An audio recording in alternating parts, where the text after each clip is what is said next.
So next, if you already have your assistant doing the P&L statement as well as the balance sheet, you're gonna also want to have them do invoicing. So invoicing is really just this last piece, and we highly recommend you adding a user to your invoicing software. Again, for safety reasons, I would make sure they don't have full access to the invoicing, but instead one step down, just add them as a regular user, not an admin. So we're gonna wanna start with documentation, and you should always start with documentation. So have them have a blank document, sit down with your VA and talk about the ins and outs of the invoicing system. Write down your pricing model and point out the specifics of your contracts. Also, fully explain how your customer contracts impact pricing. And this includes a clear refund policy, a first invoice, a last invoice, and a recurring invoice. Every specific scenario for invoicing should be properly documented. And this should be a guide for dealing with common customer problems as well as more unique problems that could arise. And what's also convenient about this documentation is that you can keep it forever. So even as you onboard new assistants throughout the years, it will become a company artifact, and you can even task them with stylizing the document, making it part of the company. And we actually have a template in the packet that goes over all of this documentation, but take 1 hour, sit down and go over everything. So first, to start with the overview of the invoicing policy, you're gonna wanna have the introduction and the purpose of the policy and the importance for financial integrity and client relationships. Second, you're gonna wanna go down to roles and responsibilities. So clear definition of who is responsible for creating, sending the invoices, managing, and double checking, and the responsibilities on followed up unpaid invoices. Third, invoicing procedures. It's gonna be step-by-step instructions on how to create and send an invoice, guidelines on verifying the accuracy of invoice details, amount, client information, payment terms, etc. 4, billing information, details on what should be included in every invoice, which is the company name, contact information, client name and address, the description of goods and services, prices, totals, tax calculations, payment terms, due date, and any additional charges. Information on any standard billing increases, which includes hourly rate, per term charges, whatever it may be. And then 5th, you're gonna have a section on payment terms. So standard payment terms, accepted methods of payment, bank transfer, credit card, online payment platforms, etc. And then procedures for early payments, if discounts are offered. And 6, you're gonna wanna have a late payment policy and penalties or interest charged on late payments. So procedures for handling disputes over invoices, steps for escalating issues related to non-payment. I recommend first having your assistant do it, and then you get involved if it does not get resolved in a certain amount of time. And then 7 is invoice for dispute violations. So a timeline for resolving disputes, contact information for disputes, all that jazz. And then 8 is confidentiality and data protection. So guidelines to ensure the confidentiality of client and transaction details, compliance with relevant data protection laws. If you have an invoicing system, they'll do a lot of this for you.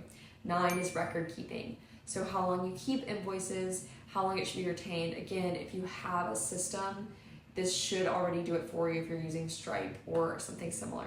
And then 10, software and tools. So this is detail about the invoicing software used, how to access and use the software, the guidelines for adding a new user, and then any sort of data backup.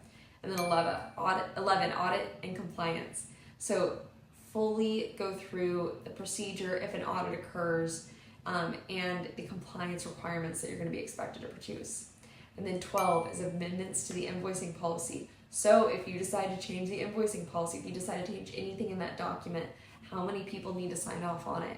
Go through this in totality. And then 13 is training and support. So you're just going to want to put any additional resources, especially that are relevant to any of the invoicing systems that you currently use. And then 14, I would just put kind of an appendix section, any extra sections, glossary of terms, anything that you think is relevant, especially if there's something specific to your business. And then circling back to the actual invoicing, once you have this documentation figured out, we're going to dive into the steps of the actual invoicing. But again, I just want to reiterate, this is definitely a step that you can have your assistant do, but you have to take the time to help them create this document for your invoicing policy. because your company at the end of the day needs to have a standard operating procedure when it comes to invoicing. So to start the invoicing process, you're gonna wanna create an account for your assistant, and you're gonna wanna set up a user account in the invoicing software. And this usually involves logging into your admin account, navigating to the settings and selecting users, team, or similar options to add a new user, and then make sure you assign them the appropriate permissions. So to the assistant's account. So ensure that they have access to create, edit, and send invoices, but limited access to sensitive areas like financial reports or settings, unless it's absolutely necessary that they have those abilities.